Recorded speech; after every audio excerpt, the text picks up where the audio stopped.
Police investigating another murder. This time, the victim is one of their own. He is a police officer, and so naturally the force were very grieved by it. Good evening, Bahamas. You're tuned into NB12. Here's what else is making news tonight. The police commissioner talks about a new initiative and major changes in the organization. And it's Labor Day. We take a look at celebrations in the capital. Plus, the labor minister talks about the way forward for the ministry. Labor should present a unified front.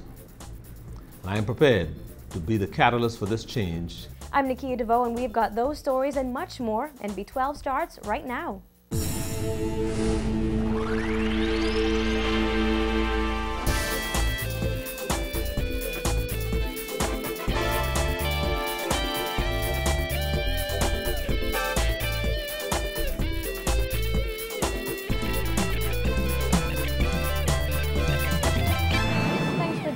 This Labor Day evening.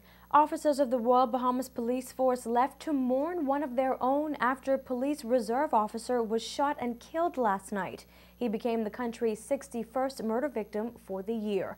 The reserve officer was killed near Superwash on Prince Charles Drive.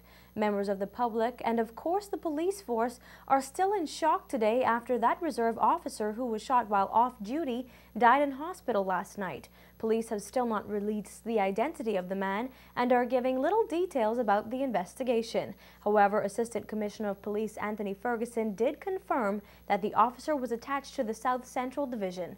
Officer in charge of the Eastern Division, Superintendent Robert Sherman Young, said the force is in shock that the violence sweeping through New Providence has taken one of its own. He is a police officer, and so naturally the force were very grieved by it, by the incident. However, we are pursuing the investigation the same as we would other members of the public if they had also been shot. And so it's certainly an area in which we will be pursuing actively. This latest murder marks the 20th for the month. That number ties the record for the highest number of murders in a single month.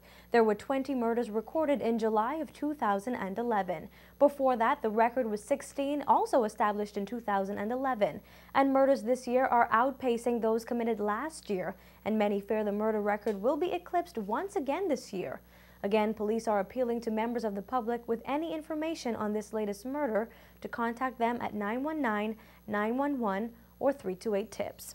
Well, Commissioner of Police Ellison Greenslade believes the Royal Bahamas Police Force has broken new ground in the fight against crime.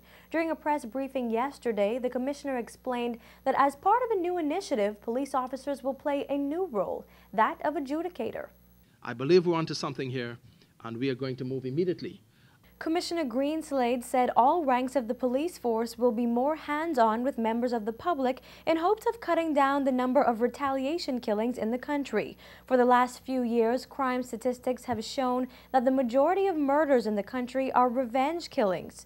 Greenslade believes that if officers step in and bring rivals and their families together, they can play a major role in resolving conflict that often leads to violent acts, instead of just responding after the incident has already come to a head. Greenslade said the idea came after a call from a member of the public. That member of the public was making an appeal for us to adjudicate prior to something happening, saying things like, there's an argument in the neighborhood, or shooting in the neighborhood, or stabbing in the neighborhood, and there might be retaliation. So, Commissioner, can you be more than just a commissioner?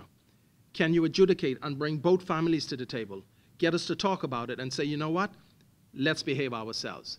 It was as plain as that today. And I'm telling you, I believe that's breaking new ground. The Commissioner says there are victim care initiatives in the Central Detective Unit where family members of murder victims are called in for discussions to figure out what happened and to ease any tensions. However, Greenslade says it needs to go beyond murder cases and beyond CDU. We must do more work in that regard, and not only in CDU, but we would now venture to say that should be happening at all police divisions, where there should be a distinct victim care unit that follows up with people. Now, I've seen some good work like that already on many divisions. That is a new initiative that we are going to continue. The Commissioner and his executive team were expected to meet yesterday evening to come up with strategies that will make officers more available to members of the public. Greenslade also said that fundamental changes will be made to the organization, but did not elaborate. He revealed that officer assignments for Urban Renewal 2.0 have been made. 2 superintendents and 42 officers have been assigned to the Christie administration's Urban Renewal Initiative. The appointments will be announced during a press conference Monday afternoon. Police are investigating a traffic accident that has left one man dead and another in hospital fighting for his life. The incident reportedly occurred around 6:15 last evening. Initial reports indicate that the driver of a red 2001 Mitsubishi Nativa was traveling north along Sir Milo Butler Highway when he lost control and crashed into a tree. Both people were taken to hospital via EMS personnel, where the passenger remains in critical condition. Active police investigations continue. Well, in other news, Minister of Labor and National Insurance Shane Gibson is wishing all workers throughout the country a happy Labor Day. He also outlined his government's plans for the ministry. He said that consultation and social dialogue with and among social partners will be his mantra. The minister says he will focus on job growth, reducing unemployment, job protection, productivity, and labor legislation. The government has ratified International Labor Organization Convention 87, the main thrust of which is freedom of association and collective bargaining. And he said the government will change the name of the holiday. As a matter of priority, we intend to revise legislation to fully implement this provision. Labor has been at the forefront of the economic and social advancement in this country. Therefore, I look forward to fulfilling a commitment made by this government to the renaming of Labor Day to that of Sir Randolph Fawkes Labor Day. Indeed, Sir Randolph Fawkes is widely regarded as the father of labor in the Bahamas and deserving of such recognition. Gibson said the government will also correct the shortcomings he says prevents the Industrial Tribunal from functioning effectively.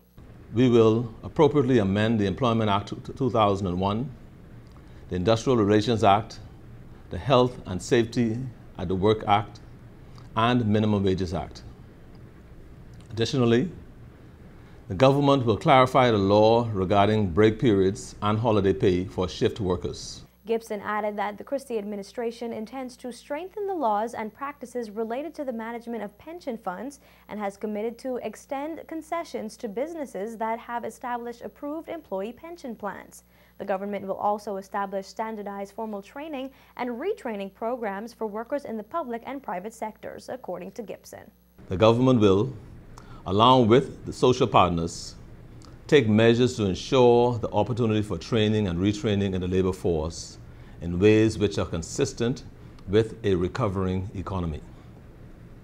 In support of this commitment to training, we have pledged to provide a parcel of land on the island of New Providence for the construction of a labor college. According to the minister, the ministry will continue to work for the establishment of a productivity council made up of representatives from governments, employee unions, and employer organizations. Well, coming up on NB12, we take a look at today's Labor Day parades.